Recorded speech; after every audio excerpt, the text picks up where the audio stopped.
What if I told you that my sister's wedding day wasn't just about saying I do, but about planning my murder?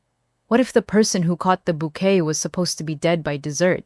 And what if the only reason I'm alive to tell this story is because my husband noticed something that made his blood run cold during the reception?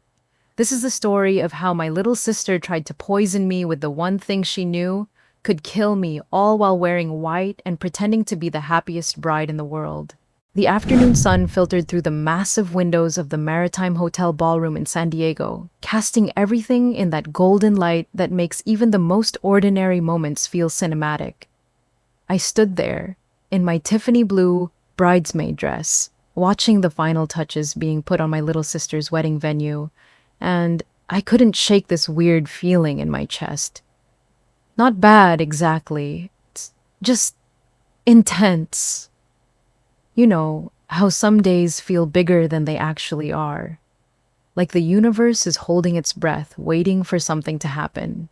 That's exactly how this Saturday felt.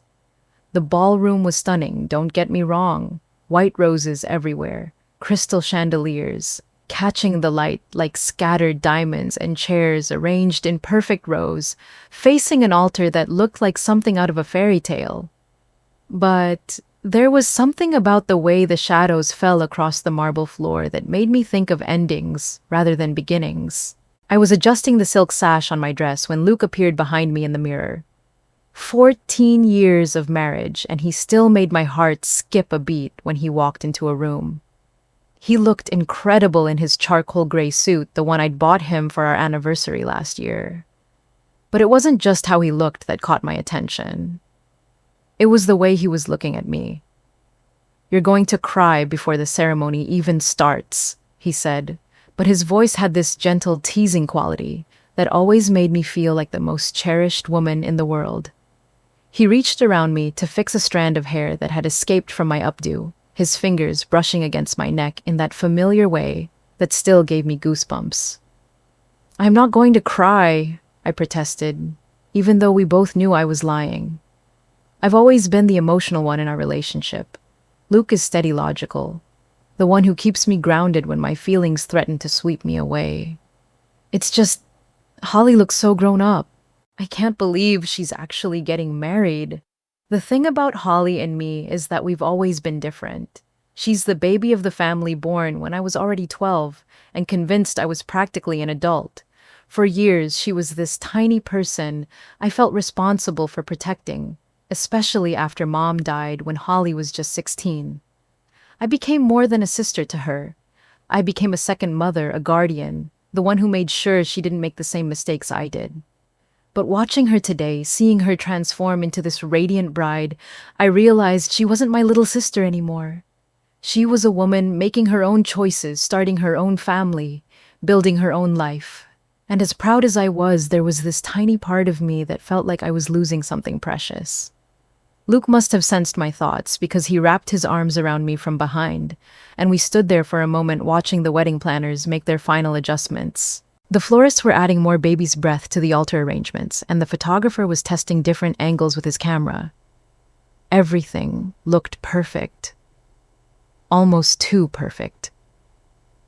"Tell me about Ethan again," Luke said quietly. It wasn't really a question, more like he was giving me permission to work through my thoughts out loud, which is something he's always been good at. After 14 years, he knows that I process emotions by talking them through. "Ethan Brooks," I said, and even saying his name made me smile. 28, graduated from culinary school 3 years ago, works as a sous chef at that upscale place downtown. You know, the one with the impossible to get reservations? He wants to open his own restaurant someday. Has this whole vision for a farm-to-table concept that showcases local San Diego ingredients. I paused, remembering the conversation I'd had with him just last week. He showed me his business plan, Luke. It's actually really impressive. He's thought through everything. The location, the menu concepts, the staffing, even the marketing strategy. He's not some dreamer who thinks owning a restaurant is going to be easy. He understands it's going to be the hardest thing he's ever done.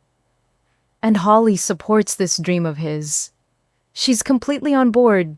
Actually, she's the one who encouraged him to start putting together the business plan in the first place.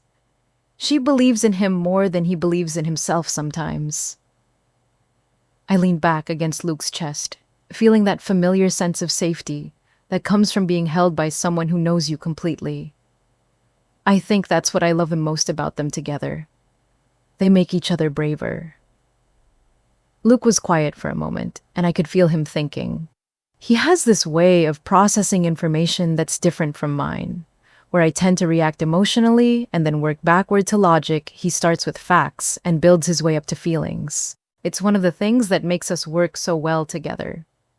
How much is Holly contributing to this restaurant dream? He asked finally. The question caught me off guard, not because it was inappropriate, but because it was so practical. So, very Luke. I don't know the exact numbers, I admitted, but she mentioned something about using part of her inheritance from mom to help with the initial investment. Why, just curious, starting a restaurant requires significant capital. Even with a solid business plan, most banks won't lend to first-time restaurant owners without substantial collateral. This is one of the things I both love and occasionally find frustrating about my husband. He's always thinking 3 steps ahead, always considering the practical implications of emotional decisions. It comes from his work in finance, I suppose. He spends his days analyzing risk and return on investment, so it's natural for him to apply that same analytical thinking to personal situations. But today wasn't about spreadsheets and business plans. Today was about love and new beginnings, and the fact that my little sister had found someone who made her laugh the way Luke makes me laugh. You worry too much, I told him, turning in his arms so I could look at his face. Sometimes people make decisions with their hearts instead of their calculators. And sometimes that works out just fine. He smiled at that, the kind of smile that reaches his eyes and makes the corners crinkle in the way that reminds me why I fell in love with him in the first place. You're right, he said. I'm sorry. I don't mean to be the practical police on your sister's wedding day. You're not being the practical police. You're being protective of Holly, of me, of everyone you care about. It's one of your most attractive qualities. I reached up to straighten his tie, even though it was already perfect. But today, let's just focus on celebrating love, okay? Deal, he said, and kissed my forehead in that gentle way that always makes me feel like the most precious thing in his world. The ballroom was starting to fill with early arrivals. Holly's friends from college, Ethan's family from Los Angeles, various aunts and uncles and cousins I hadn't seen since the last family wedding. Everyone looked so happy, so excited to be part of this celebration. The energy in the room was building that special kind of anticipation that only happens at weddings. I was watching an elderly couple I didn't recognize find their seats when Luke's phone buzzed. He glanced at it, frowned slightly, then slipped it back into his pocket without saying anything. Everything okay? I asked. Yeah, just work stuff, nothing that can't wait until Monday. But there was something in his tone that didn't quite match his words. Luke is usually very good at compartmentalizing at leaving work at the office when we're at family events. The fact that he'd even looked at his phone during Holly's wedding was unusual for him. Before I could ask about it, Holly's maid of honor Jessica appeared at my elbow. Maya, there you are. Holly's asking for you upstairs. She's starting to get a little nervous and could use some sister wisdom. I felt that familiar rush of protective love for Holly. Even at 24, even on her wedding day, she still sometimes needed her big sister to tell her everything was going to be okay. Of course, I said immediately. I'll be right up. Luke caught my hand as I started to move away. Hey, he said quietly, his voice carrying a note I couldn't quite identify. Maybe you should check on her sooner rather than later. You know how Holly gets when she's anxious. Better to calm her down now before it builds into something bigger. There was something about the way he said it that made me pause. Not the words themselves, but the undercurrent of urgency beneath them. Luke knows Holly almost as well as I do after all these years, but he's never been the one to suggest intervention during her anxiety moments. That's always been my domain. Is there something you're not telling me? I asked, studying his face. No, nothing like that. I have a feeling she might need you more than usual today. Call it intuition. Luke doesn't usually operate on intuition. He operates on data and observable facts and logical conclusions. But there was something in his eyes, some shadow of concern that made me trust his instinct even when it didn't make complete sense. Okay, I said slowly. I'll go up now and stay with her until it's time for the ceremony. He squeezed my hand, and for just a moment his grip felt almost desperate, like he was trying to communicate something he couldn't say out loud. Then the moment passed, and he was smiling again, and I convinced myself I'd imagined the whole thing. Go take care of your sister, he said. I'll handle things down here. As I made my way toward the elevator that would take me to the bridal suite, I couldn't shake the feeling that this conversation had been about more than Holly's pre-wedding nerves. But weddings make everyone a little emotional, a little prone to reading meaning into perfectly innocent moments. Luke was probably just being cautious, making sure all the important people in his life were taken care of. Still, as the elevator doors closed and I watched the ballroom disappear below me, I found myself thinking about the way he'd looked at his phone, the slight tension in his shoulders when he'd suggested I check on Holly early. There had been something there, some undercurrent of knowledge, or a concern that he hadn't shared with me. But then the elevator reached the third floor, and I could hear Holly's laughter echoing down the hallway, and all my attention shifted to the present moment. Whatever Luke wasn't telling me, it could wait. Right now, my little sister needed me, and that was the only thing that mattered. The afternoon sun was beginning to shift as I walked down the hotel corridor, casting long shadows that seemed to stretch towards something I couldn't quite see. In a few hours, everything would be different. Holly would be married, starting a new chapter of her life, and I would have to figure out how to be a sister instead of a protector. But first, I had a bride to calm down and a wedding to help create. Whatever else was coming, it would have to wait its turn. I found Holly in the bridal suite, surrounded by her college friends and our cousin Sarah, all of them chattering excitedly while the photographer captured every moment. But the second I walked through the door, Holly's eyes found mine, and I could see the familiar mix of excitement and terror that I remembered from every big moment in her life. The same look she'd had before her high school graduation, before her college interviews, before every significant step she'd ever taken. Maya, she practically launched herself at me, and for a moment we were just sisters again.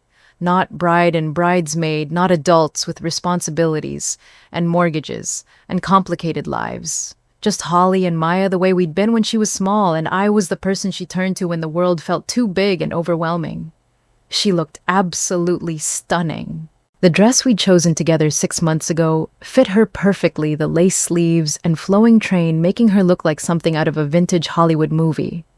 Her hair was swept up in an elegant chignon with small pearl pins that had belonged to our mother catching the light. But it was her eyes that took my breath away. They were shining with such pure joy and love that it made my chest tight with emotion. "You look incredible," I whispered, holding her at arm's length so I could really take her in. "Absolutely radiant. Ethan is going to lose his mind when he sees you walking down that aisle." She beamed, but I could see the nervous energy thrumming just beneath the surface. "I can't believe this is actually happening. Like in an hour, I'm going to be married. Married, Maya. Remember when we used to play wedding with your old prom dress and I always insisted on being the bride even though it was way too big for me?" I laughed, remembering those afternoons in our childhood home back when Holly was maybe 8 years old and I was in college home for the weekend. She would drag out every piece of fancy clothing she could find and insist on elaborate wedding ceremonies in our backyard, complete with flower petals she'd picked from Mom's garden, and improvised vows that usually involved promising to share dessert for the rest of our lives. I remember you making me be the officiant every single time because you said I had the most serious voice, I told her. And you always insisted on having at least 3 bouquet tosses because one wasn't enough to properly celebrate. Well, tradition is tradition, Holly said with that mischievous grin that reminded me so much of who she'd been as a kid. Speaking of which, you better catch my bouquet today. It's been 14 years, Maya. Don't you think it's time to renew your vows with Luke or something? Before I could respond to that, one of Holly's friends squealed from across the room. Oh my God! Holly, you have to see these pictures Sarah just took of you by the window. The lighting is absolutely magical. And just like that, Holly was pulled back into the whirlwind of pre-wedding preparations, leaving me standing there with this sudden overwhelming rush of memories. You have to understand something about Holly and me.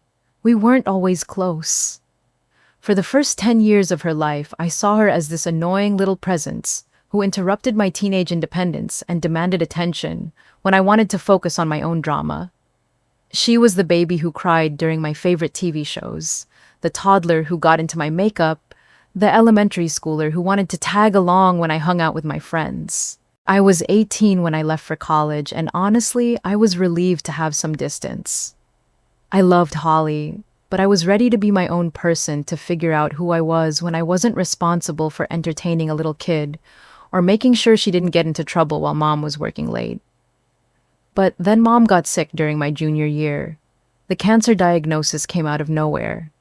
One day, she was this vibrant, energetic woman who worked full-time and ran marathons on the weekends, and the next day she was sitting us down to explain chemotherapy and treatment plans and all these medical terms that sounded like a foreign language. I came home that semester to help, and suddenly Holly and I were thrown together in this situation that neither of us knew how to handle. She was 13, old enough to understand what was happening, but young enough to still need someone to tell her everything was going to be okay. And I was 20, barely an adult myself, trying to figure out how to be strong for both of us, while watching our mother get sicker and weaker with each passing week.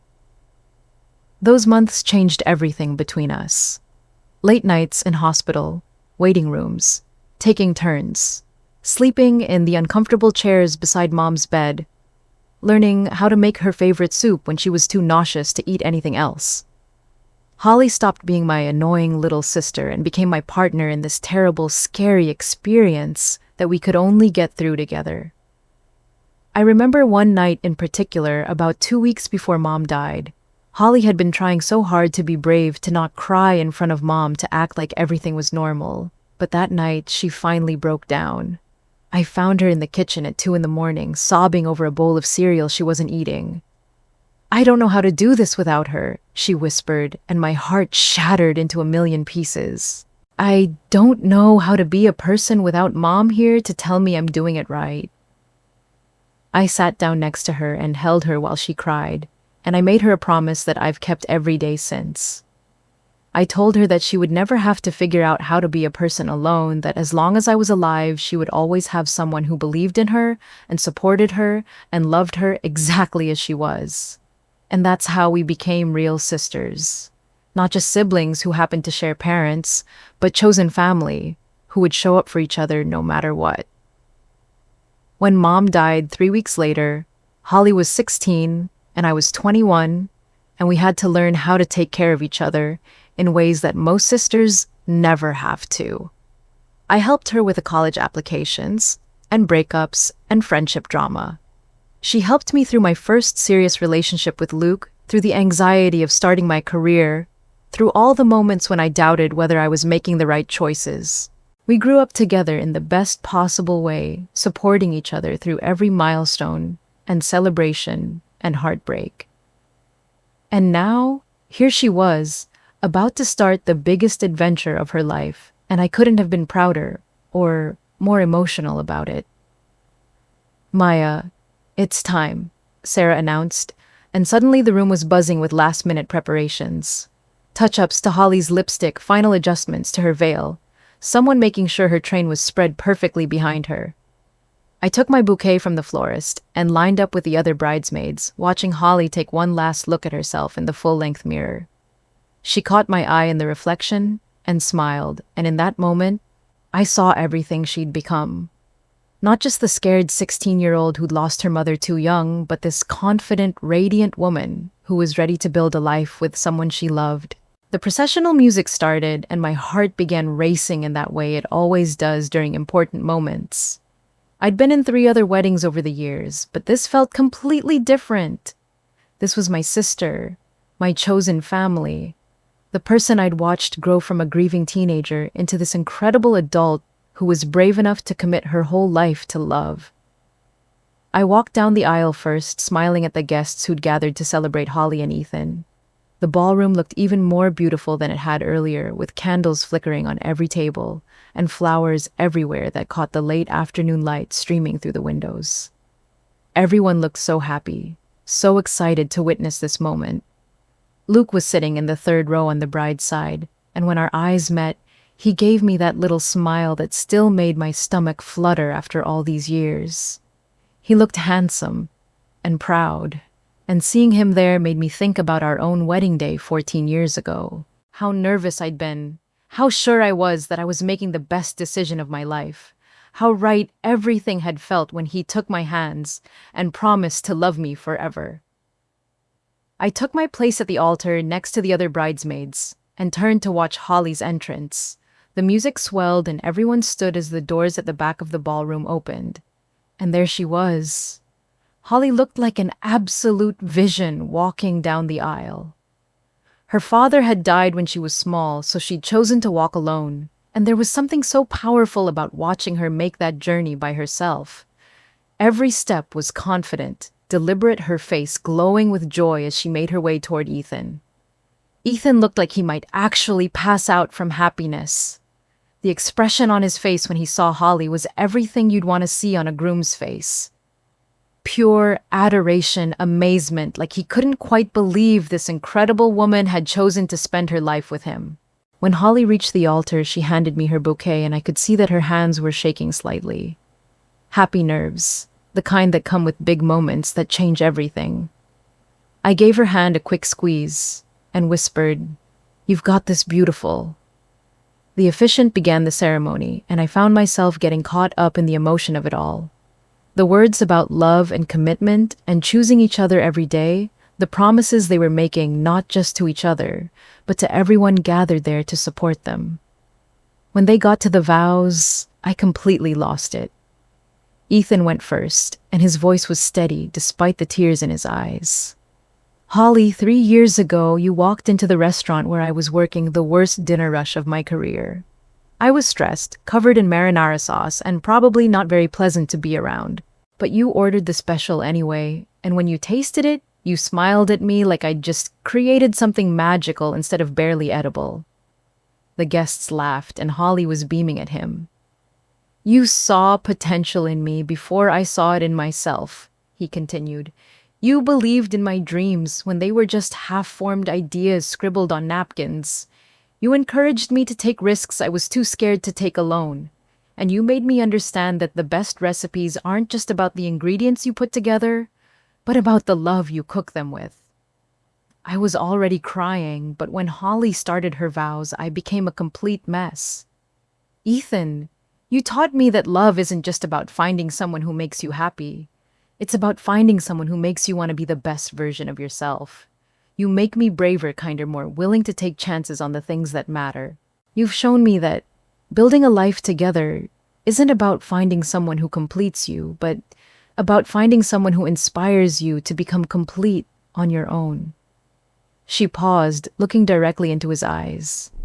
"I promise to support your dreams, even when they scare me. I promise to be your partner in every adventure, your soft place to land when things get difficult, and your biggest cheerleader when you need encouragement. I promise to choose you every day, not just when it's easy, but especially when it's hard." There wasn't a dry eye in the room. Even Luke, who normally keeps his emotions in check during public events, was wiping away tears. The ring exchange was beautiful and simple. 2 plain gold bands that they'd chosen together, symbols of the commitment they were making. When the officiant pronounced them husband and wife, the entire room erupted in applause and cheers. And when they kissed, it was perfect. Not a show for the crowd, but this intimate moment between two people who had just promised to love each other forever.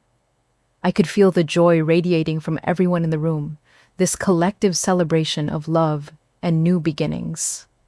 As the recessional music started and the newly married couple made their way back down the aisle, I caught Luke's eye again. He was applauding with everyone else, but there was something in his expression that I couldn't quite read. Not sadness exactly, but a kind of intensity that seemed out of place for such a joyful moment. I was probably just projecting my own emotions onto him. Weddings make everyone reflective about their own relationships, their own choices, the paths their lives have taken. Seeing Holly and Ethan make those promises probably made him think about the vows we'd made to each other all those years ago. But as we filed out of the ceremony space and prepared to move to the reception area, I noticed Luke's attention seemed divided. While everyone else was chattering excitedly about the ceremony and taking pictures with the happy couple, he kept glancing toward the catering staff who were setting up for the reception. It was subtle, the kind of thing most people wouldn't notice. But after 14 years of marriage, you learn to read your spouse's body language to pick up on the little signs that something is occupying their thoughts. I assumed he was just being practical, mentally noting the logistics of the reception setup. Luke has always been detail-oriented, the kind of person who notices when things aren't running smoothly and tries to anticipate problems before they happen. But there was something about the way he was watching the catering team that felt different, more focused than his usual casual observation, like he was looking for something specific or trying to figure out something that didn't quite make sense. I didn't have time to think about it too much, though, because Holly was pulling me aside for pictures, and the photographer was directing us through pose after pose while guests mingled and the catering staff finished setting up the reception space. The late afternoon sun was starting to set, painting everything in that golden light that photographers love. Holly looked radiant. Ethan couldn't stop smiling, and everyone was in that celebratory mood that comes with successful weddings, where everything goes according to plan. I should have been completely happy. My sister had just married a man who clearly adored her. The ceremony had been beautiful, and we were about to celebrate with dinner and dancing and all the traditions that make weddings magical. But I couldn't shake the feeling that Luke was distracted by some concern that he hadn't shared with me. Every time I looked his way during the photo session, he was scanning the room with the kind of attention he usually reserved for work situations, where he needed to analyze potential risks. I told myself I was being paranoid. Weddings are stressful events with a lot of moving parts, and Luke was probably just making sure everything was running smoothly for Holly's sake. He cared about my family almost as much as I did, and he would want this day to be perfect for both of us. But as we prepared to move into the reception area, I made a mental note to ask him about it later. Because if there was something wrong, something he was worried about, I needed to know. Especially today when everything should have been absolutely perfect for my sister's wedding day. The ceremony had been everything Holly had dreamed of and more. Now it was time for the celebration, for dinner, and toasts, and dancing, and all the joy that comes with bringing families together to witness love. I just hoped that whatever was causing that distant look in Luke's eyes would resolve itself before it cast any shadow over what should have been the happiest day of Holly's life. The reception ballroom had been transformed into something magical while we were taking photos. Round tables draped in ivory linens, centerpieces of white roses and eucalyptus, and string lights overhead that made everything feel warm and intimate. The catering staff had outdone themselves with the setup. Everything looked absolutely perfect, exactly the way Holly had envisioned it when we'd done the final walkthrough 3 weeks ago. Luke and I found our seats at the head table right next to Holly and Ethan. I was still buzzing with emotion from the ceremony, that wonderful exhaustion that comes from crying happy tears for an hour straight. My makeup had definitely seen better days, but I didn't care. This was the kind of day when being perfectly put together mattered less than being present for every moment. The cocktail hour was in full swing, with guests mingling and the open bar doing steady business. I could hear Holly's college friends sharing embarrassing stories from their sorority days, and Ethan's family was already bonding with our relatives over shared appetizers and wine. It was exactly the kind of warm, inclusive atmosphere that Holly had wanted for her wedding. "You did good, sister," I whispered to Holly as she settled into her chair beside me. She was practically glowing, that post-ceremony radiance that comes from having just experienced one of the best moments of your life. "I can't believe it actually happened," she said, reaching over to squeeze my hand. "Like I'm actually married now, to that incredible man over there who somehow thinks I'm worth spending his entire life with." Ethan overheard her and leaned over to kiss her temple. "Best decision I ever made," he said simply, and the way he looked at her made my heart melt all over again.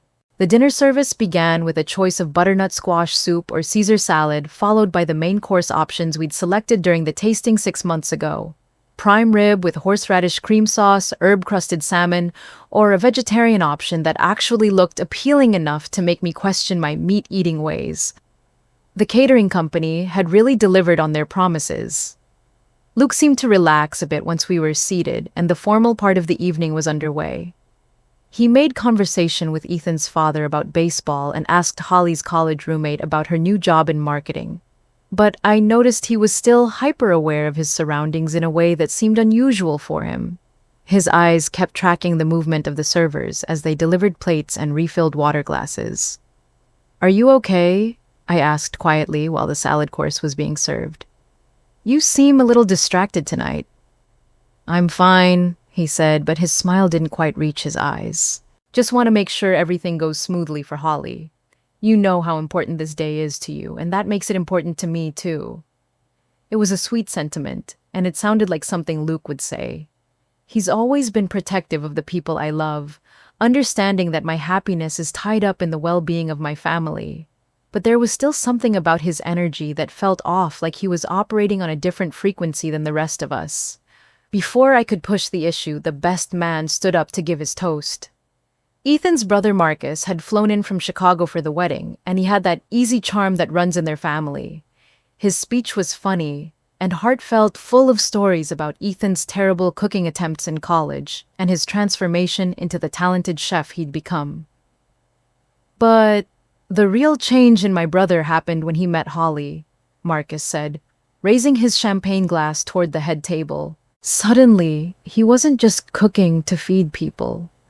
He was cooking to express love, to create experiences, to build something meaningful. Holly didn't just steal his heart. She gave him a reason to use his talents in service of something bigger than himself. The applause was warm and genuine, and I could see tears in Ethan's eyes as his brother sat down. Then it was my turn. I'd been working on my maid of honor speech for weeks, writing and rewriting, until I had something that captured everything I wanted to say about Holly and Ethan and the journey that had brought them to this moment. My hands were shaking slightly as I stood up, but as soon as I saw Holly's encouraging smile, my nerves settled. "Most of you know that Holly and I are more than just sisters," I began. "We're best friends, chosen family, and each other's biggest supporters. But what you might not know is that Holly has always been the braver one between us."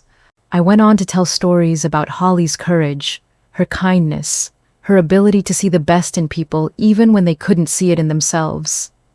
I talked about watching her support Ethan's dreams, encouraging him to take risks and pursue his passion for cooking even when it meant uncertainty and financial sacrifice. "Ethan, you're not just getting an incredible wife today," I said, looking directly at him. "You're getting a partner who will believe in you when you stop believing in yourself, who will celebrate your successes like they're her own, and who will remind you of your strength when you forget how capable you are." When I got to the part about Holly's resilience, after losing our mother, my voice cracked slightly. Holly taught me that love isn't just about being there for the good times. It's about showing up for each other when everything feels impossible, about choosing to build something beautiful, even when the world feels broken. Oh, the applause when I finished was heartfelt and long, and Holly was crying again, which made me start crying all over again. Even Ethan was wiping his eyes, and I could see that my words had resonated with the guests who knew our family story. But the speech that really surprised me came next. Ethan stood up for his groom's speech, and after thanking everyone for coming and sharing his gratitude for marrying Holly, he turned his attention to me. "I need to take a moment to thank Maya specifically," he said, his voice carrying across the quiet room. "Not just for being an incredible maid of honor, but for being the kind of sister who raised Holly to be the woman I fell in love with." I felt my breath catch in my throat. "Maya, you stepped up when Holly needed you most. You helped her through the hardest period of her life, and you did it with such grace and love that Holly learned how to be strong and compassionate at the same time. The woman I married today is caring and resilient and brave, and that's in large part because she had you as an example of what it looks like to love someone unconditionally." He paused, looking directly at me. "But beyond that, you've supported our relationship from the very beginning. When I was just a nervous sous chef with big dreams and no clear plan, you listened to my ideas and offered encouragement. When Holly and I talked about the future, you helped us think through the practical details without dismissing the emotional ones. You've been our champion, our advisor, and our friend."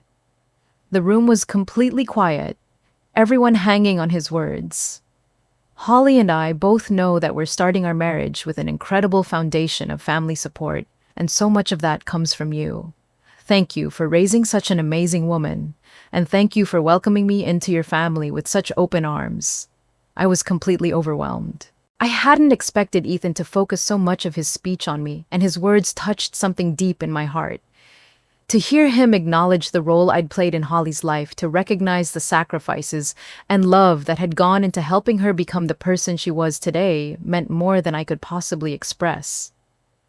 Luke reached over and squeezed my hand, and when I looked at him, his eyes were soft with emotion. "He's right," he whispered. "You should be proud of everything you've done for her." The main course was served while everyone was still buzzing with emotion from the speeches. I'd chosen the prime rib, which looked absolutely perfect, cooked to a beautiful medium rare with roasted vegetables and those little fingerling potatoes that had been so good during our tasting. The presentation was restaurant quality, and the aroma made my mouth water. I was reaching for my knife and fork when I noticed Luke's posture change completely. He'd been relaxed during the speeches, genuinely enjoying the emotional moment and the celebration of our family. But suddenly he was sitting up straighter, his eyes locked on something across the room with laser focus. I followed his gaze and saw one of the servers approaching our table with a water pitcher. Nothing unusual about that. The servers had been attentive all evening, making sure everyone's glasses stayed full and clearing plates promptly. But Luke was watching this particular server like he was trying to solve a puzzle. "Luke," I said quietly. "What is it?" He didn't answer immediately. His attention was completely absorbed by whatever he was observing. The server filled water glasses at the table next to ours, then moved on to the next table. Normal reception behavior. But Luke's entire body was tense, like he was preparing for something. "We need to go," he said suddenly, his voice low and urgent.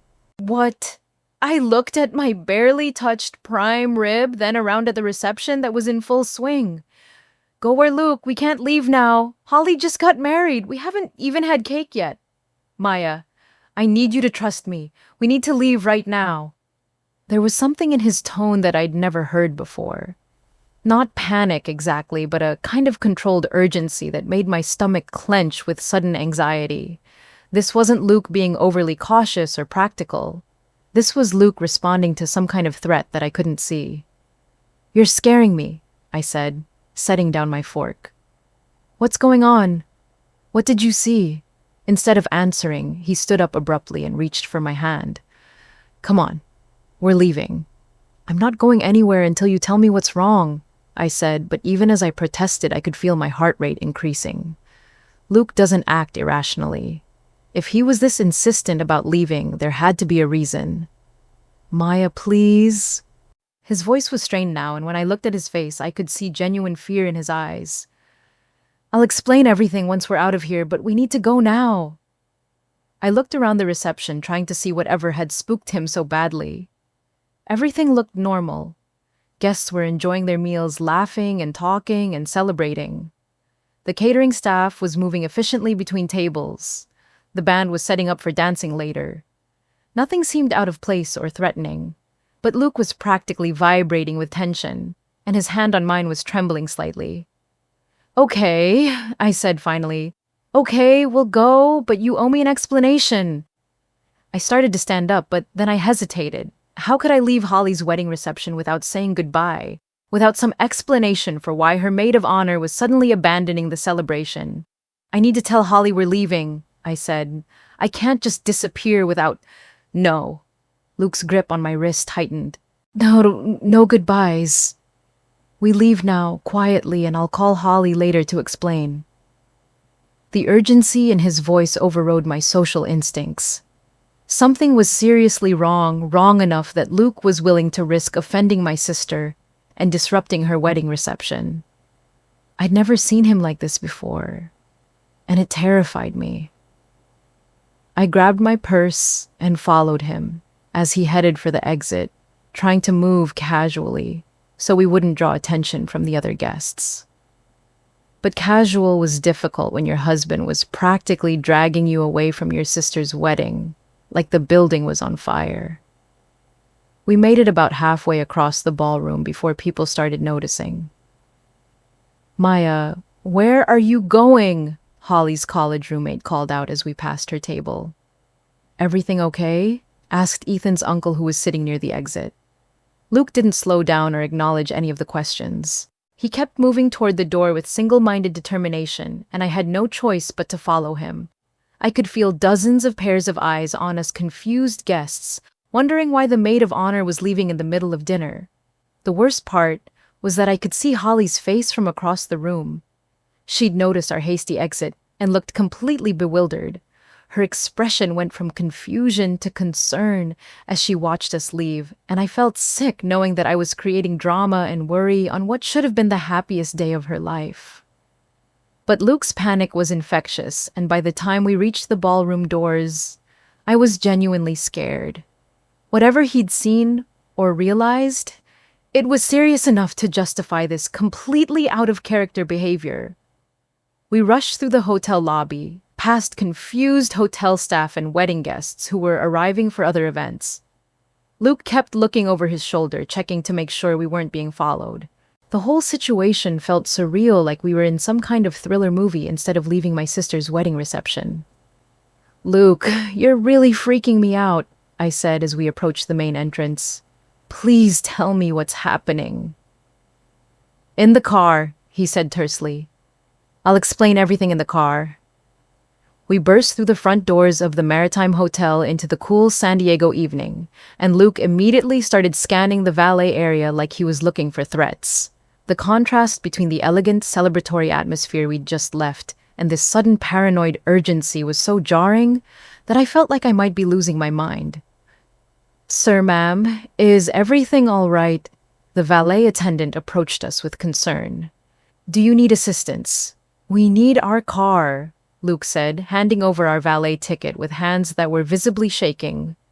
Blue, Honda Accord, license plate, 7G4K2F9. While we waited for our car, I could see wedding guests through the hotel's large windows still enjoying their dinner and completely unaware that anything unusual had happened.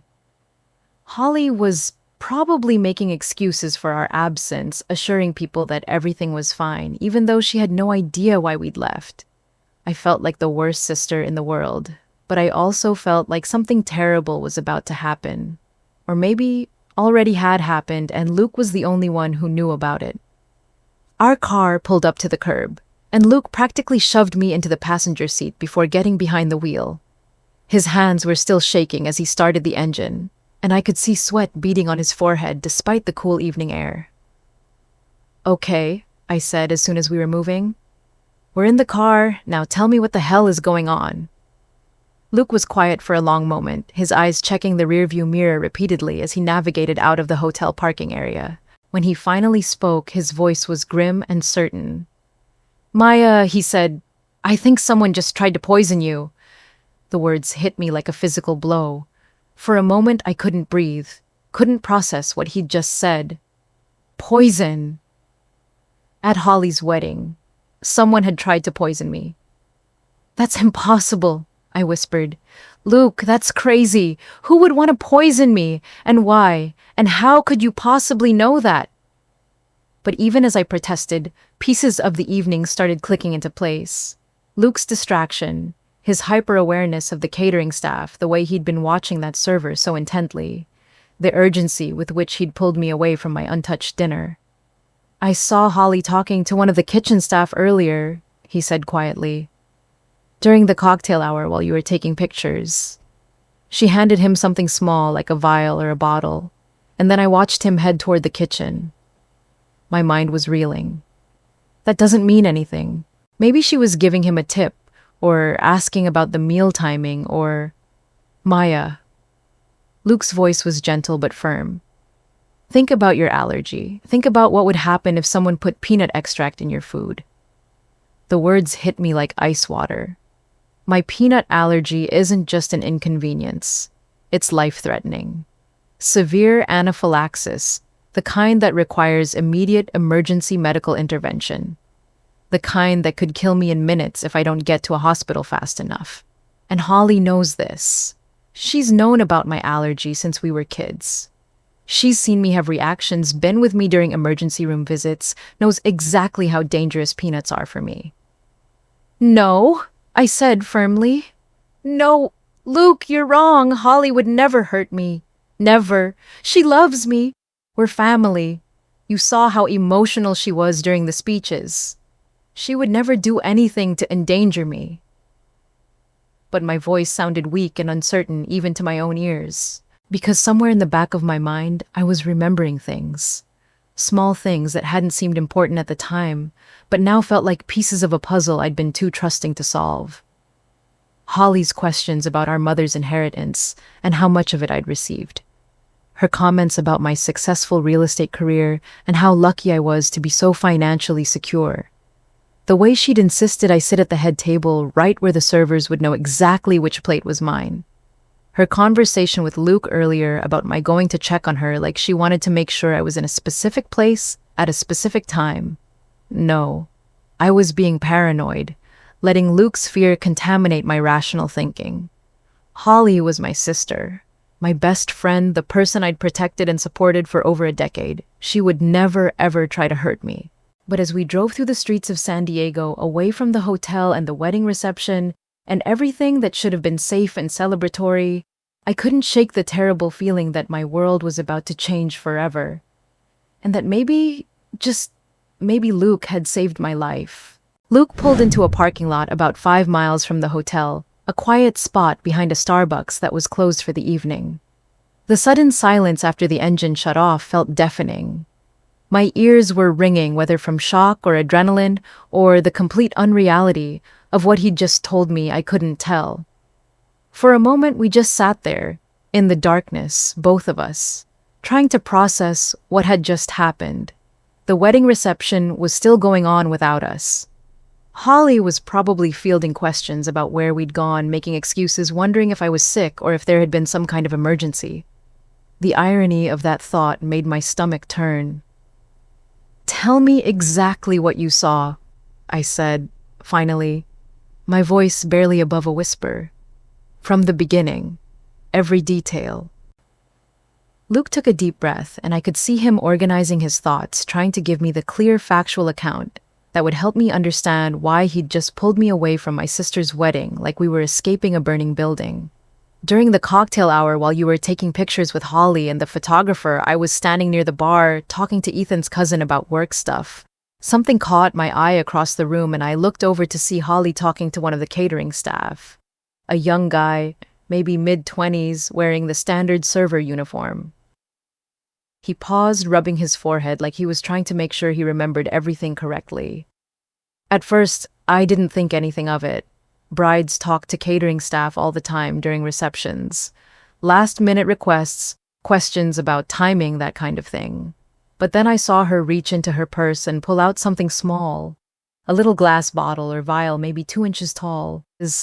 My heart was starting to race again, but I forced myself to stay quiet and let him finish. She looked around to make sure no one was watching, then handed it to the server. He nodded. slipped it into his pocket, and headed toward the kitchen area. The whole interaction lasted maybe 30 seconds, but there was something secretive about it, deliberate, like they'd planned it ahead of time. I wanted to interrupt to offer innocent explanations for what he'd witnessed. Maybe Holly had brought her own salad dressing because she was on some special diet. Maybe she'd given the server essential oils because she had a headache. Maybe it was perfume or medicine or any of a dozen harmless things that might come in a small glass bottle. But Luke wasn't finished. I kept an eye on that server for the rest of the cocktail hour and into dinner. He was working our section of the ballroom, serving the head table, and the tables immediately around us. When the main course came out, I watched him specifically, and Maya, I saw him do something to one plate before it was served. What kind of something? I asked, even though I wasn't sure I wanted to hear the answer. He took the plate to a service station near the kitchen, away from the other servers. He pulled that little bottle out of his pocket, opened it, and squeezed a few drops onto the prime rib. Then he brought that specific plate to our table and set it down in front of you. The words hung in the air between us like a physical presence. I could feel my world tilting everything I thought I knew about my life, and my family shifting into something unrecognizable. That still doesn't prove anything, I said, but my voice sounded weak and desperate even to my own ears. Maybe Holly asked him to add some special sauce or seasoning, or Maya. Luke turned in his seat to face me directly, and the expression on his face was heartbreaking. He looked like he wanted to protect me from what he was about to say, but knew he couldn't. What's the one thing that could kill you if it was added to your food? The question hit me like a physical blow. Peanuts. My allergy isn't the kind where I get a little itchy or need to take a Benadryl. It's the kind where my throat closes up and my blood pressure drops and I have maybe 10 minutes to get emergency medical treatment before I die. I've been hospitalized 3 times in my life because of accidental exposure, and each time was absolutely terrifying. The last incident was 2 years ago when a restaurant assured me that their pad thai was made with a peanut-free sauce. I'd taken maybe 3 bites before I felt the familiar burning sensation in my mouth that meant I was in serious trouble. Luke had driven me to the emergency room while I used my EpiPen and tried to stay conscious long enough to get help. I'd spent 6 hours in the hospital that night, hooked up to IV medications and monitors, while doctors made sure my body wasn't going to shut down completely. Luke had held my hand the entire time, and when I was finally stable enough to go home, he'd made me promise to be even more careful about checking ingredients and asking questions about food preparation. Holly had been at the hospital that night too. She'd driven there as soon as Luke called her, and she'd been crying when she arrived, terrified that she was going to lose another family member to something completely preventable. She'd stayed with us until I was discharged, asking the doctors questions about my condition, and making sure she understood exactly how dangerous my allergy was. She knew, Holly knew better than almost anyone, how deadly peanuts were for me. "No," I said, shaking my head violently. "No, Luke, you're wrong. Holly would never do that. She loves me. She's seen what happens when I have a reaction. She knows it could kill me. There's no way, absolutely no way that she would deliberately expose me to peanuts." Maya, I know this is hard to hear. I know how much you love her and how much she means to you. But I saw what I saw. Then you saw it wrong, I was shouting now, all the fear and confusion and betrayal of the last hour exploding out of me at once. You misunderstood what was happening. Holly would never hurt me, Luke. Never. We're family. We're best friends. We've been through everything together. Luke was quiet for a long moment, letting me work through my denial and anger. When he spoke again, his voice was gentle, but implacable. "Do you remember what Holly said to me earlier today about checking on her before the ceremony?" I did remember. The conversation had seemed sweet at the time, Holly being a little anxious and wanting her sister nearby for comfort. "She specifically asked me to make sure you went upstairs to see her. She wanted to know exactly when you'd be coming up to the bridal suite, and she seemed concerned about the timing." A chill ran down my spine. So what if she wasn't anxious about the wedding? What if she needed to know where you'd be and when so she could coordinate with the catering staff? What if she needed to make sure you'd be at the head table at a specific time so they'd know which plate to doctor? The logic was sound, and it made me feel sick. But I still couldn't accept it. You're talking about premeditated murder, Luke. You're accusing my sister of planning to kill me at her own wedding. That's insane. That's not something people do to their families. Isn't it? Luke's voice was quiet, but there was something in his tone that made me look at him more carefully. Maya, what do you know about Holly's finances, about her and Ethan's money situation? The question seemed to come out of nowhere. What does that have to do with anything? Just answer me. How are they doing financially? I thought about it. Holly worked as a marketing coordinator for a nonprofit, which meant her salary was decent, but not spectacular. Ethan was a sous chef, which is a position that requires skill and dedication, but doesn't typically come with a high income. They lived in a small apartment in a trendy neighborhood, drove older cars, and seemed to be careful with their spending. They're doing okay, I think. Not wealthy, but not struggling either. Why? And what about the restaurant Ethan wants to open? Have you thought about how much something like that would cost? I had thought about it, actually. During our conversation earlier in the day, I'd been impressed by how thoroughly Ethan had researched the financial requirements for his business plan. Opening a restaurant in San Diego, especially the kind of upscale farm-to-table place he envisioned, would require hundreds of thousands of dollars in startup capital. He's got it figured out, I said. He's been saving, and he's got investors interested, and Maya... Luke interrupted me gently. Do you know how much money you inherited from your mother? The question hit me like a slap. Mom had died 8 years ago, and her estate had been divided between Holly and me according to her will. It wasn't a fortune by any means, but it was substantial enough to make a real difference in both our lives. About $400,000, I said slowly. After taxes and fees, Holly got the same amount. And what did you do with yours? I used some of it as a down payment on our house, and the rest is in investments. Long-term retirement planning mostly. You know this, Luke. We talked about it when we were deciding how to handle the inheritance. And what did Holly do with hers? I realized that I didn't actually know. Holly and I had talked about the inheritance in general terms after Mom died, but she'd never given me specific details about how she'd invested or spent her portion. I'd assumed she was being responsible with it, maybe putting it toward her future with Ethan, but I'd never asked for details. I don't know exactly, I admitted. We've never really discussed the specifics. Luke nodded, like this was the answer he'd expected. Maya, what if Holly spent her inheritance already? What if she and Ethan need money for the restaurant and they don't have it? The implication was starting to become clear, and it made me feel nauseous. You think she's trying to kill me for my inheritance, I said flatly. I think it's possible. If something happened to you, Luke would inherit everything you own, including that $400,000, plus whatever you've earned from investments over the past 8 years. And if something happened to Luke too, or if he was so grief-stricken that he wasn't thinking clearly about finances, Holly would be the logical person to help settle your estate. The scenario he was describing was so calculated, so cold-blooded, that I couldn't wrap my mind around it.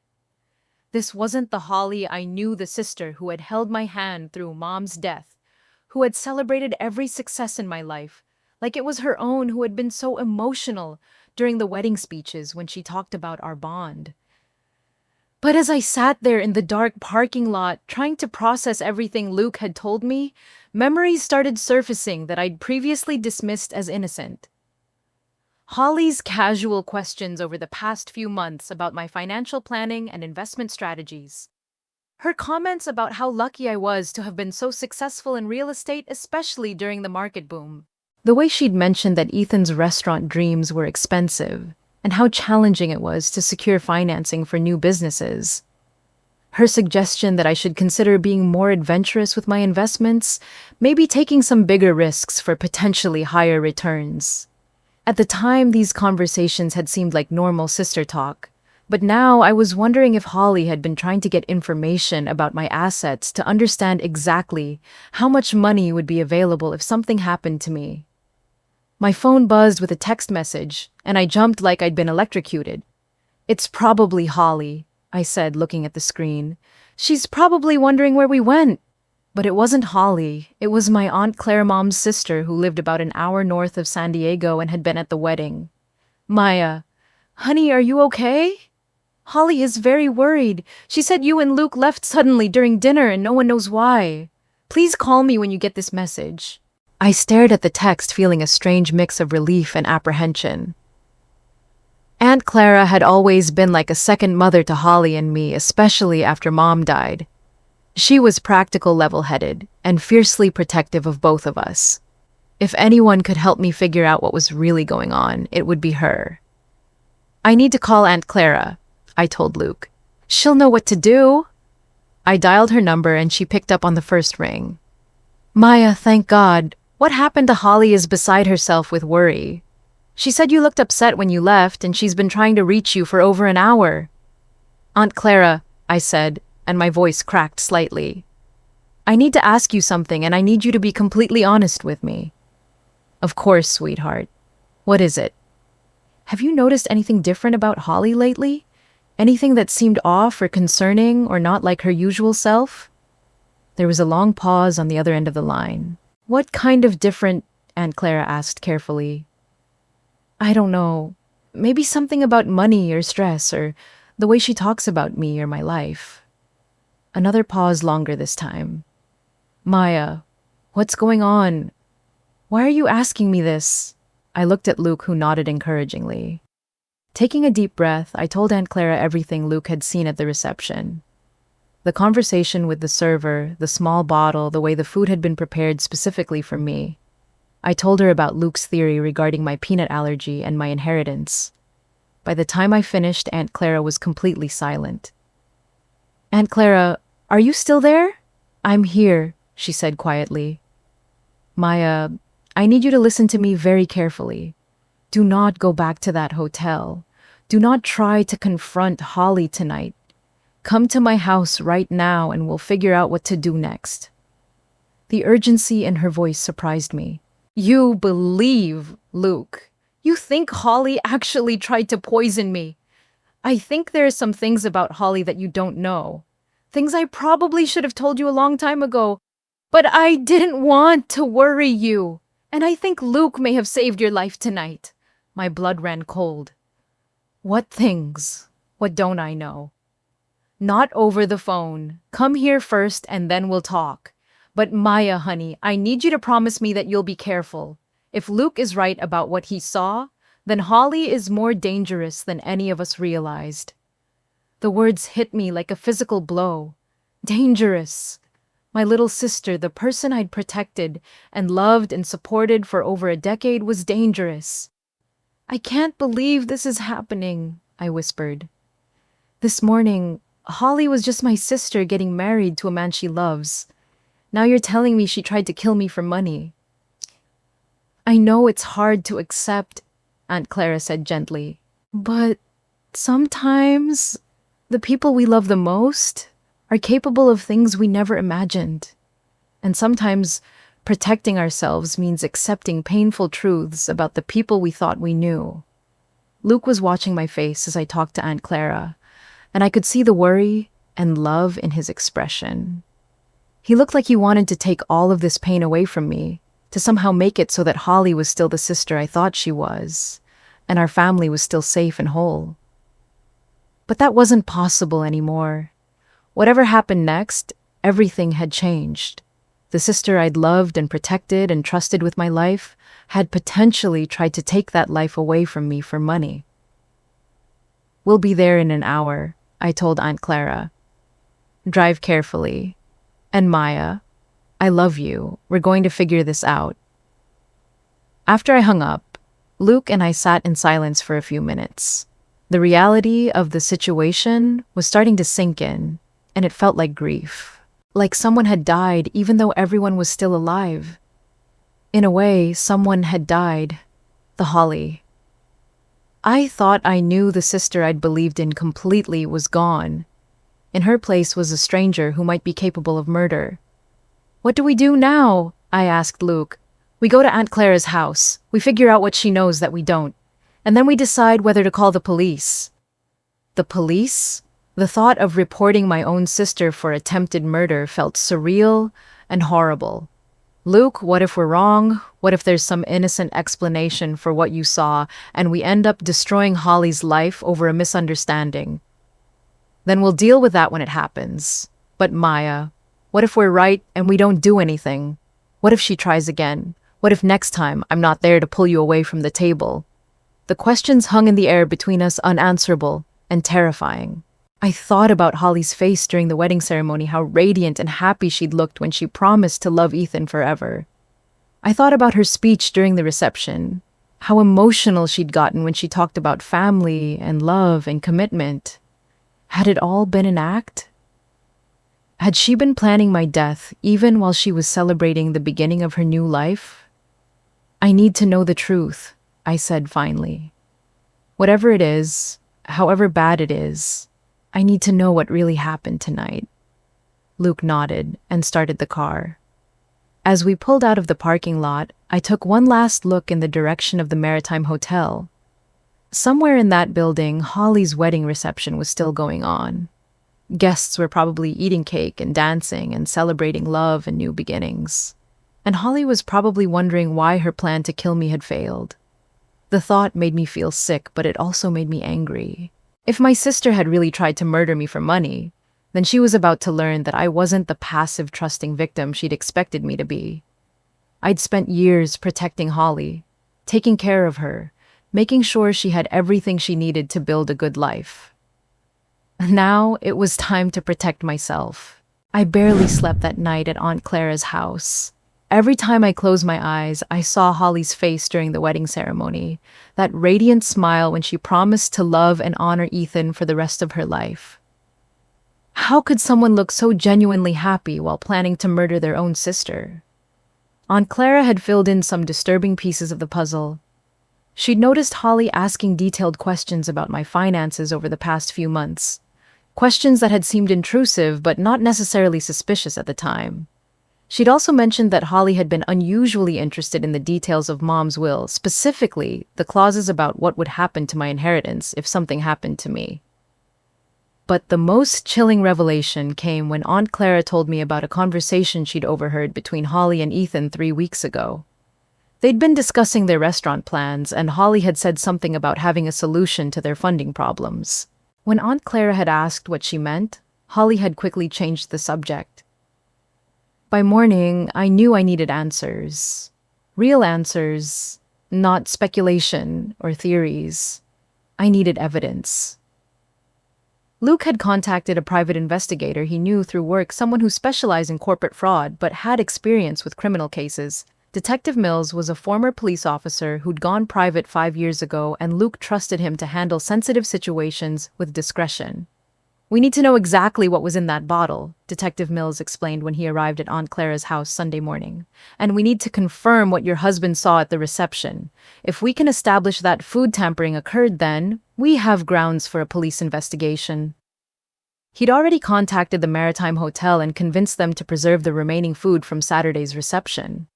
He'd also requested access to security footage from the ballroom and kitchen areas. Hotels keep extensive video records of catered events, both for liability reasons and to monitor their staff. "The key evidence will be the bottle itself," he continued. "If the server still has it, or if it was disposed of in the hotel's trash, we might be able to recover it and test for contents. Peanut extract would be easy to identify in a lab." While Detective Mills worked on gathering physical evidence, I had to deal with the emotional fallout. My phone had been buzzing constantly since Saturday night with calls and texts from Holly. Each message sounded more desperate than the last. "Maya, please call me back. I'm so worried about you. Luke said you were feeling sick, but you seemed fine during the ceremony. What happened? I need to know you're okay. Please, just tell me what's wrong. I'm coming to your house if you don't answer your phone." That last message made my blood run cold. The thought of Holly showing up at my house, potentially with another plan to hurt me, was terrifying. Luke had spent the morning changing our security codes and installing additional locks on our doors. He'd also contacted our home security company to upgrade our monitoring system. It felt surreal taking these precautions against my own sister, but I couldn't deny that they were necessary. By noon on Sunday, Detective Mills had preliminary results. "The security footage confirms your husband's account," he told us over the phone. "I have clear video of Holly handing a small glass vial to a catering staff member during the cocktail hour. I also have footage of that same staff member taking the vial to a service station and applying something to a dinner plate before serving it to your table." My stomach clenched. Seeing Luke's suspicions confirmed felt like a physical blow. What about the bottle itself? We recovered it from the hotel's kitchen trash. It's being tested for contents, but based on the smell and consistency of the residue, I'm confident we'll find peanut extract. The word hit me like ice water. Peanut extract. Holly had actually tried to poison me with the one substance she knew could kill me. "There's more," Detective Mills continued. "We found text messages between Holly and the catering staff member. They'd been planning this for at least 2 weeks. "What did the messages say?" I asked, even though I wasn't sure I wanted to know. "Holly promised the server $5,000 to add the contents of the vial to your specific dinner plate. She told him it was a harmless prank, something that would just make you feel sick enough to leave the reception early. She said you'd been trying to upstage her wedding and she wanted to teach you a lesson." A harmless prank. Holly knew exactly how deadly my peanut allergy was, and she'd convinced a stranger that poisoning me would be harmless. The server had no idea he was participating in an attempted murder, Detective Mills added. He thought he was helping a stressed bride deal with a difficult family member. When I interviewed him this morning, he was horrified to learn about your allergy. Luke was pacing around Aunt Clara's living room, his anger and frustration evident in every movement. So, Holly deliberately misled the server to get him to cooperate with attempted murder. That makes this premeditated, doesn't it? Absolutely. This wasn't a crime of passion or a momentary lapse in judgment. Holly planned this, carefully recruited an accomplice through deception, and chose a method she knew would be lethal. In legal terms, this is attempted first-degree murder. The words felt unreal. My little sister, the person I'd loved and protected for over a decade, had tried to commit first-degree murder against me. But Detective Mills wasn't finished with his revelations. "There's something else you need to know. Holly wasn't acting alone." My heart stopped. "What do you mean? Have you ever heard of someone named Gabe Turner?" The name was familiar, but I couldn't place it immediately. "I think Ethan mentioned him. Something about business plans or investors. Gabriel Turner is Ethan's business partner in the restaurant venture. He's also the person who's been pressuring Holly and Ethan to secure additional funding for their expansion plans." Detective Mills pulled out a folder full of documents. "Turner has a history of financial fraud and extortion. He's been investigated twice for insurance fraud, though charges were never filed. His current business model seems to involve identifying vulnerable partners with access to money, then manipulating them into providing capital through whatever means necessary." The picture was becoming clearer, and it made me feel sick. Turner convinced Holly that she needed to access your inheritance to save Ethan's restaurant. He fed her a story about how the restaurant would fail without additional investment, and how that failure would destroy her marriage and her future. So he manipulated her into attempted murder. Not exactly. Our investigation shows that Holly was already resentful about your financial success and the fact that you'd invested your inheritance conservatively while she'd spent hers more freely. Turner didn't create those feelings, but he definitely exploited them. Aunt Clara had been listening to this conversation with growing horror. So Holly chose to try to kill Maya for money, and this Turner person just encouraged her. That's essentially what happened. Turner provided the tactical advice and emotional manipulation, but Holly made the decision to commit murder. She researched peanut extract, she planned the timing, she recruited the server. Turner may have been the catalyst, But Holly was the architect of this plot. I felt like I was falling through space. Everything I thought I knew about my sister, about our relationship, about our family had been a lie. "What happens now?" I asked. "That depends on you," Detective Mills said. "We have enough evidence to arrest both Holly and Turner for attempted murder and conspiracy. But you're the victim, so the decision about whether to press charges is ultimately yours." The weight of that decision felt crushing. On one hand, Holly had literally tried to kill me. She'd planned my death, recruited help, and come within minutes of succeeding. If Luke hadn't been observant enough to notice what was happening, I would probably be dead. On the other hand, she was still my sister. The person I'd helped raise, the person I'd comforted through Mom's death, the person who'd been the most important relationship in my life for over a decade. "I need to talk to her first," I said finally. "Before I decide anything, I need to hear her explanation. I need to understand how she could do this to me." Luke looked like he wanted to object, but Aunt Clara nodded slowly. "I think that's wise. You'll never be able to move forward without understanding what happened and why." Detective Mills was less enthusiastic about the idea. "If you're going to confront her, I want it to be in a controlled environment, somewhere public with security present. Someone who's attempted murder once might be willing to try again if they feel cornered." We arranged to meet Holly at a coffee shop near the hotel where she and Ethan were staying for their honeymoon. Detective Mills would be present but not visible, positioned at a nearby table where he could intervene if necessary. The drive to the coffee shop felt like a funeral procession. I was about to confront my sister about her attempt to murder me. The conversation would either provide some explanation that would help me understand her actions, or it would confirm that the person I'd loved most in the world had tried to kill me for money. Holly was already there when I arrived, sitting at a corner table with her hands wrapped around a coffee cup like she was trying to absorb its warmth. She looked exhausted, her wedding makeup long gone, her hair pulled back in a messy ponytail. She was wearing jeans and a sweatshirt, a far cry from the radiant bride she'd been less than 48 hours earlier. When she saw me walk in, her face lit up with relief. "Maya, thank God, I've been so worried about you. Luke said you were sick, but you didn't answer any of my calls, and I was starting to think something terrible had happened."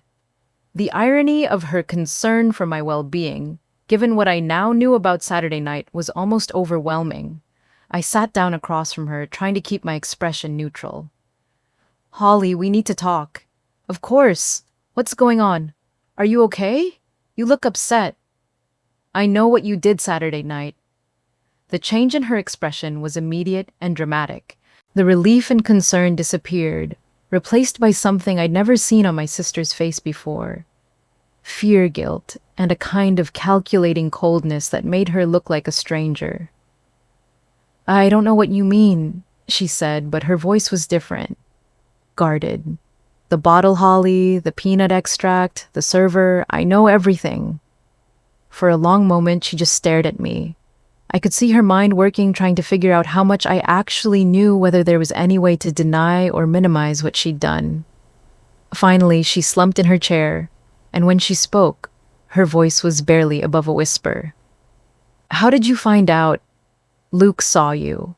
He saw you give the bottle to the catering staff, and he saw what the server did to my food. He pulled me away from the table before I could eat it." Holly's face crumpled, and for a moment she looked like the little girl I remembered from our childhood, caught in a lie, ashamed and scared and hoping for forgiveness. "Maya, I'm so sorry. I never meant for it to go that far. I was desperate and scared, and Gabe kept telling me that you wouldn't understand about the restaurant, that you'd never help us willingly because you're too conservative with money." The mention of Gabe Turner made my anger flare. "So you decided to kill me instead. Holly, you know what peanuts do to me. You've seen me in the hospital. You know that what you did could have been fatal. I thought maybe you'd just get a little sick. I thought maybe you'd have a mild reaction that would make you leave early, and then later I could tell you about our financial problems and ask for help." The lie was so transparent, so insulting to my intelligence, that it made me furious. "That's bullshit, Holly, and you know it. You've seen me have allergic reactions. You know there's no such thing as a mild reaction when it comes to my peanut allergy. You were planning to kill me and you were hoping it would look like an accident. She started crying, then the kind of desperate sobbing that comes when someone realizes they've been caught in something unforgivable. I'm sorry, Maya. I'm so sorry. I never wanted to hurt you. I love you. You're my sister. We needed the money so badly, and I knew you had it sitting in investments. And I thought maybe if something happened to you, Luke would want to help us honor your memory by supporting the restaurant. The calculated nature of her plan was breathtaking. She hadn't just wanted me dead. She'd wanted to manipulate Luke's grief to access my money after I was gone. How long have you been planning this, Holly? A few weeks, maybe a month. Gabe said that the restaurant would fail without additional investment and that Ethan would blame me for not doing everything I could to save his dream. So you decided that murdering me was something you could do. I told myself it wasn't murder. I told myself it was just solving a problem, making things easier for everyone. The casual way she described my death as solving a problem was the final straw. Holly, I want you to listen to me very carefully. I've spent my entire adult life protecting you, supporting you, making sure you had everything you needed to build a good life. I helped you through Mom's death. I helped you through college. I've been there for every milestone, every crisis, every moment when you needed someone who loved you unconditionally. She was still crying, but she nodded. And in return, you decided that my life was worth less than your husband's restaurant. You decided that I was an obstacle to be removed rather than a sister to be treasured. That's not how I thought about it. That's exactly how you thought about it. Holly, you researched ways to kill me. You recruited help. You planned the timing down to the minute. You looked me in the eye during your wedding ceremony, knowing that you were planning to murder me a few hours later. She was sobbing now, but I couldn't feel sorry for her anymore. The sister I'd loved was gone, replaced by someone who was capable of calculating murder. I never want to see you again, I said quietly. I never want to hear from you again. As far as I'm concerned, my sister died yesterday and you're just a stranger who tried to kill me. Maya, please, we're family. We can work through this. I'll get help. I'll make it up to you somehow. No, Holly, we're not family anymore. Family doesn't try to murder each other for money. Family doesn't look for ways to solve problems by ending each other's lives. I stood up to leave, but then I turned back for one final thing I needed to say. You know what the saddest part of this is? If you had just asked me for help with the restaurant, I probably would have said yes. I love you, and I want you to be happy, and I would have found a way to help you and Ethan succeed. But instead of trusting me, instead of treating me like the sister who's always been there for you, you decided I was easier to kill than to talk to. Holly was staring at me with complete devastation on her face. That tells me everything I need to know about who you really are, and who you've probably always been. I just loved you too much to see it. I walked away, then leaving Holly crying at the coffee shop table. Detective Mills followed me out and we drove in silence back to Aunt Clara's house. The hardest part wasn't the betrayal, though. That was devastating enough. The hardest part was realizing that I'd spent years loving and protecting someone who had never existed. The Holly I thought I knew, the sister I'd believed in, had been a fiction. The real Holly was someone who could look at me and see a problem to be solved rather than a person to be loved. But as painful as that realization was, it was also liberating. For the first time in my adult life, I didn't have to worry about taking care of Holly. I didn't have to consider her feelings or her needs when I made decisions about my own life. I didn't have to be the responsible older sister who always put family first. I could just be Maya. I could protect myself, prioritize my own well-being, and build relationships with people who actually valued my life. It was terrifying and sad and freeing all at the same time. That afternoon, I called Detective Mills and told him to proceed with pressing charges against both Holly and Gabe Turner. If my sister was capable of attempted murder, then she needed to face the consequences of that choice. And if Turner was manipulating vulnerable people into committing crimes, then he needed to be stopped before he destroyed other families. Luke held me while I cried that night, mourning the sister I'd lost and the family I'd thought I had. But even through the grief, I felt something I hadn't experienced in years. I felt free. Free from the obligation to protect someone who didn't value my protection. Free from the burden of being responsible for someone else's choices and happiness. Free to build a life based on my own values, rather than my family's needs. Holly had tried to kill me, but in the end, she'd given me something invaluable. She'd forced me to see myself as someone worth protecting, someone whose life had value, independent of what I could do for other people. It wasn't the gift she'd intended to give me, but it was the one I needed most. The arrest happened on Tuesday morning. I was at home trying to pretend that life could return to some version of normal, when Detective Mills called to let me know that Holly had been taken into custody. The charges were attempted murder in the first-degree conspiracy to commit murder and food tampering with intent to cause bodily harm. Gabe Turner had been arrested simultaneously on charges of conspiracy fraud and criminal coercion. How did she react? I asked, though I wasn't sure why I cared. She seemed genuinely surprised that we had enough evidence to arrest her. I think she believed that without the physical bottle, there wouldn't be a case. She didn't realize how much evidence modern hotels collect or how thorough our investigation would be. The surreal nature of discussing my sister's arrest for attempting to murder me was something I don't think I'll ever fully process. Even now, weeks later, there are moments when the whole thing feels like a nightmare I might wake up from. By Wednesday, the story had leaked to the local media. Local woman arrested for attempting to poison sister at wedding reception. The headline felt like something from a true crime documentary, not something that could possibly be about my own life.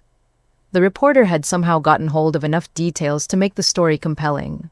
A wedding day, murder plot, family betrayal, financial motives, and a husband's quick thinking that prevented a tragedy. Within hours, the story had been picked up by regional news outlets, and by the end of the week, it was trending on social media. I stopped reading the coverage after the first few articles. The comment sections were full of speculation about our family judgments, about Holly's character, and theories about what had really happened. Strangers were dissecting the most painful experience of my life like it was entertainment. Luke had to take time off work to handle the media attention. Reporters called our house constantly wanting interviews and exclusive details. We eventually hired a publicist to manage the situation and protect our privacy as much as possible. But the media attention had some unexpected consequences. Ethan filed for annulment on Thursday. According to Detective Mills, Ethan had been genuinely shocked by Holly's arrest. He'd known about their financial problems and the pressure from Gabe Turner, but he'd had no idea that Holly was planning to solve those problems through murder. He's cooperating fully with the investigation, Detective Mills told us. He provided text messages, financial records, and a detailed timeline of his interactions with both Holly and Turner. His lawyer is working on a plea agreement in exchange for his testimony. The idea that Ethan might have been an innocent victim in all this was almost as hard to process as Holly's betrayal. I'd liked him respected his ambition and his love for my sister. Learning that he'd been manipulated by both Holly and Turner into participating in a scheme he didn't fully understand made the whole situation even more tragic. The restaurant dream was dead, of course. Without Holly's anticipated inheritance money, and with both his business partner and his wife facing serious criminal charges, Ethan had no way to move forward with his plans. According to the news reports, he'd moved back to Los Angeles to stay with his family, while he figured out how to rebuild his life.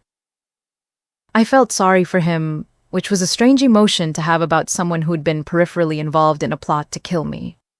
But he'd lost everything too. His marriage, his business dreams, his future. Holly's choices had destroyed more lives than just mine.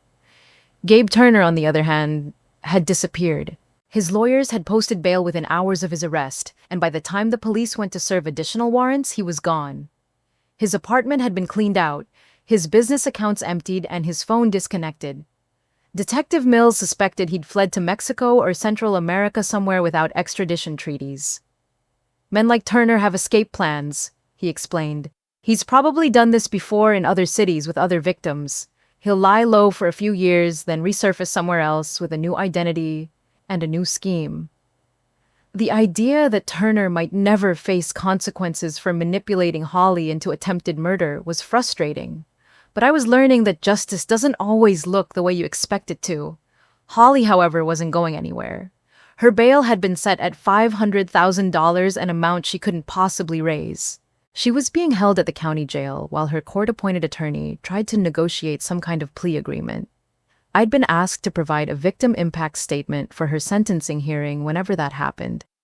The idea of standing in a courtroom and describing how my sister's betrayal had affected me felt both necessary and impossible. How do you explain to a judge that someone didn't just try to kill your body, but succeeded in killing your ability to trust your own family? 3 weeks after Holly's arrest, I was finally starting to find my footing again. Luke had been incredible throughout the entire ordeal. Patient when I needed to process my emotions, protective when I needed space from the media attention, and steady when I felt like my entire world had been turned upside down. "You saved my life," I told him one evening as we sat on our back patio watching the sunset. "And I don't just mean on Saturday night. You saved me from spending the rest of my life wondering if I could have done something differently, if I could have prevented what happened."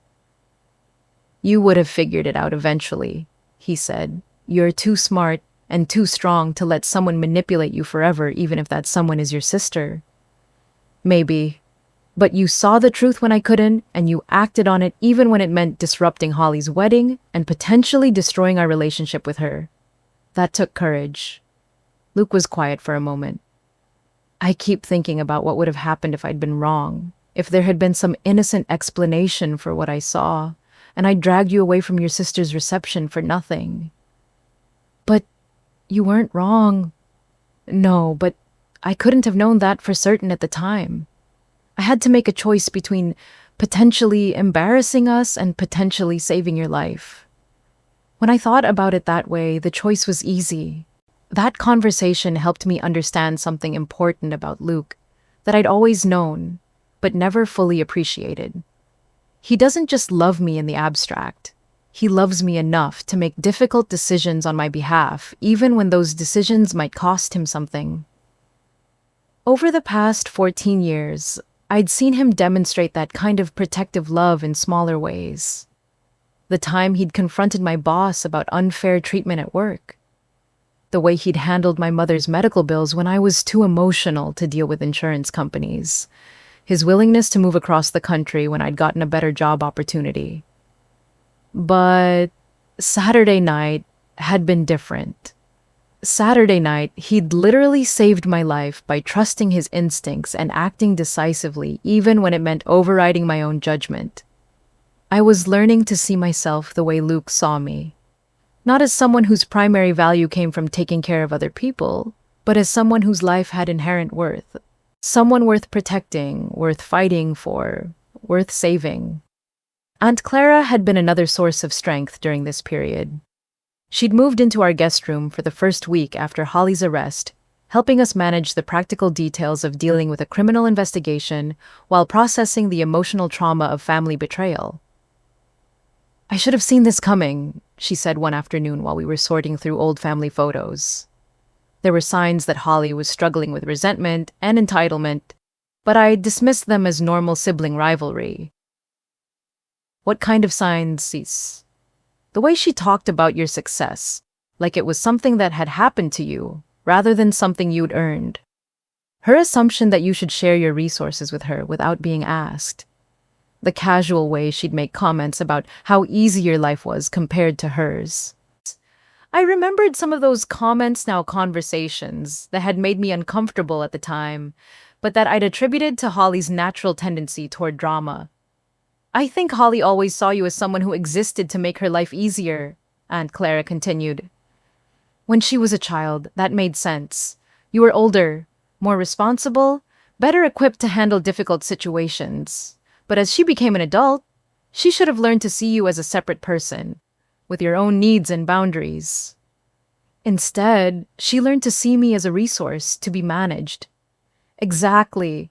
And when you weren't managing yourself the way she wanted you to, she decided to take control of the situation. These conversations with Aunt Clara helped me understand that Holly's betrayal wasn't really about money or the restaurant or even Gabe Turner's manipulation. It was about her fundamental inability to see me as a person rather than a function. For Holly, I had always been the sister who solved problems, who provided support, who made sacrifices so that her life could be easier. When I failed to solve the problem of her financial needs, she decided to solve the problem of my existence instead. Understanding this didn't make the betrayal hurt less, but it did help me stop blaming myself for not seeing it coming. I'd been operating under the assumption that Holly loved me the way I loved her.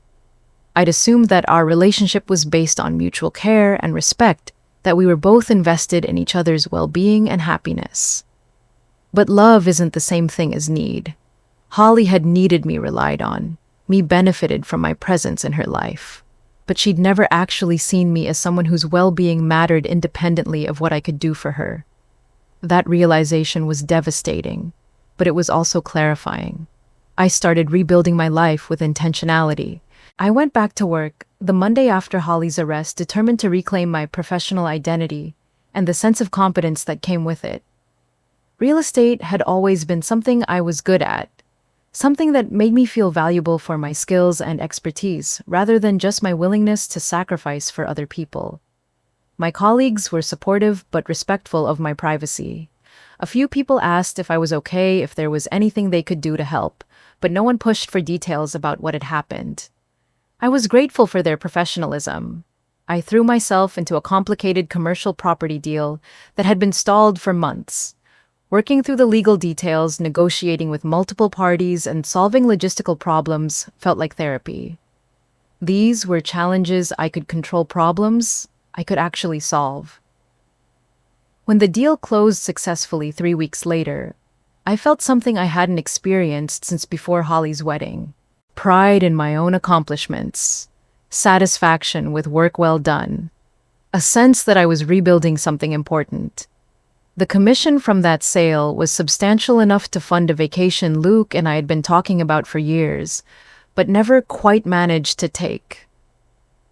We booked a trip to Italy for the following month, something to look forward to when the court proceedings were finished. I also started seeing a therapist who specialized in family trauma and betrayal. Dr. Rodriguez helped me understand that what I was experiencing wasn't just grief over losing Holly, but a more complex form of trauma that comes from having your fundamental assumptions about reality challenged. When someone close to you attempts to harm you, it's not just a betrayal of your relationship with them, she explained. It's a betrayal of your ability to trust your own judgment about people and situations. That made sense. I'd been questioning everything about my relationship with Holly, wondering what other signs I'd missed. What other lies I'd believed, what other ways she might have been manipulating me over the years. The goal isn't to become suspicious of everyone, Dr. Rodriguez continued.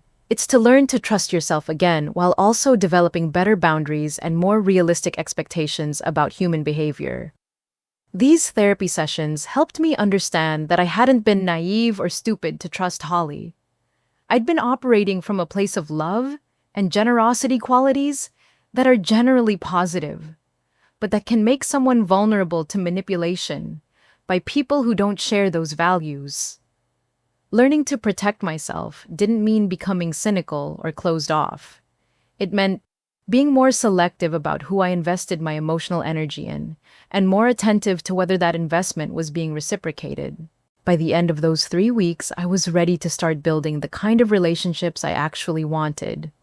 I hosted a small brunch at our house on a Sunday morning, inviting Luke, Aunt Clara, and 3 close friends who had supported me throughout this ordeal. Sarah, my college roommate who'd driven down from Los Angeles when she heard about Holly's arrest. Jennifer, a colleague who'd become a real friend over the past few years. And Marcus, Luke's brother, who'd offered to testify as a character witness if the case went to trial. These were people who had shown up for me without being asked, who had offered support without expecting anything in return, who valued my well-being for its own sake rather than for what I could do for them. The brunch was simple. Mimosas and fresh fruit eggs Benedict that Luke made from scratch, and conversation that ranged from serious to silly, without anyone feeling obligated to maintain artificial cheerfulness. For the first time in weeks, I felt genuinely happy. Not the complicated happiness that comes from relief or the absence of pain, but the straightforward happiness that comes from being surrounded by people who actually care about you. This is what family is supposed to feel like, I told Luke as we cleaned up afterwards. Chosen family, people who show up because they want to, not because they have to. You're building something good here, he said. Something honest. I was learning that relationships based on mutual respect and genuine affection felt completely different from relationships based on obligation and dependency. There was a lightness to them that I hadn't experienced in my relationship with Holly, even during our closest moments. With Holly, there had always been an undercurrent of responsibility. I was constantly aware of her emotional state, her needs, her problems. I'd felt obligated to prioritize her well-being, even when it came at the expense of my own. But with Luke and Clara and my chosen friends, I could just be present. I could contribute to their lives from a place of abundance rather than obligation, and they could do the same for me. It was the difference between being needed and being wanted, between being useful and being loved. As I stood in my kitchen that Sunday afternoon, looking out at the garden where Luke was helping Aunt Clara plant new flowers, I realized that Holly had inadvertently given me a gift. She'd forced me to examine what I actually wanted from my relationships and what I was willing to accept. She'd made me recognize the difference between people who valued my presence and people who valued my function. Most importantly, she'd pushed me to understand that I deserved relationships based on love rather than utility. I'd spent so many years defining myself through my ability to take care of other people that I'd forgotten I had value independent of that function. But Holly's betrayal had forced me to confront the question of whether my life had worth, even if I wasn't solving anyone else's problems. The answer, I was learning, was yes. I was valuable because I was myself, not because of what I could do for other people. I deserved love and protection and care, not because I'd earned it through service, but because all people deserve those things. It was a simple concept, but it had taken my sister trying to murder me for me to really understand it. I was watering the plants on our back patio later that evening when I noticed a familiar car parked across the street. It was a black sedan that had been there for about an hour, unusual for our neighborhood where most people parked in their driveways. But what caught my attention was the man sitting in the driver's seat. Even from a distance, I recognized him as someone I'd seen in the courthouse during Holly's preliminary hearings. One of her lawyers, or maybe an investigator working on her case. He wasn't doing anything threatening, just sitting in his car, occasionally looking at his phone. But his presence felt deliberate, like he was waiting for something, or gathering information. I didn't feel afraid exactly, more curious than anything else. Holly's trial was scheduled to begin in 6 weeks. Her attorney had been trying to negotiate a plea deal, but the prosecutor was pushing for a significant prison sentence, given the premeditated nature of the crime and the potential lethality of the method she'd chosen. There had been rumors that Holly wanted to reach out to me to apologize or explain or ask for some kind of forgiveness that might influence her sentencing. But all communication between us had to go through lawyers, and I'd made it clear that I wasn't interested in any contact. Maybe this was related to that. Maybe her legal team was trying to gauge my willingness to participate in some kind of restorative justice process, or to provide a statement that might help with her sentencing. Or maybe it was something else entirely. I watched the car for a few more minutes, then went inside and mentioned it to Luke. He looked out the window, took a photo of the license plate, and sent it to Detective Mills just as a precaution. The car was gone by the time I looked again an hour later. The incident reminded me that this chapter of my life wasn't completely closed yet. There would be a trial, probably media attention, definitely more opportunities to revisit the trauma of what Holly had done. But I also realized that I wasn't afraid of those things anymore. I'd survived the worst betrayal I could imagine. I'd faced the reality that someone I loved had tried to kill me, and I'd found a way to move forward that honored both my need for justice and my capacity for healing. Whatever came next, I was ready for it. I had people who loved me, work that fulfilled me, and a growing understanding of my own worth that wasn't dependent on anyone else's approval or need. Holly had tried to take my life, but she'd ended up giving me something I'd never had before: the freedom to live for myself, to choose relationships based on love rather than obligation, to protect my own well being with the same fierce dedication I'd once reserved for protecting hers. Maybe someday I'd be ready to forgive her. Maybe someday I'd be able to separate the sister I'd loved from the person who'd tried to murder me and find some way to make peace with the complexity of both truths. But that someday wasn't today, and it didn't need to be. Today I was alive, I was loved, I was free, and that was enough. Sometimes the people closest to us are capable of things we never imagined. Have you ever experienced betrayal from someone you trusted completely? Share your story in the comments below. You're not alone. If this story resonated with you, hit that subscribe button for more real-life drama that'll keep you on the edge of your seat. Trust me, you won't want to miss what's coming next.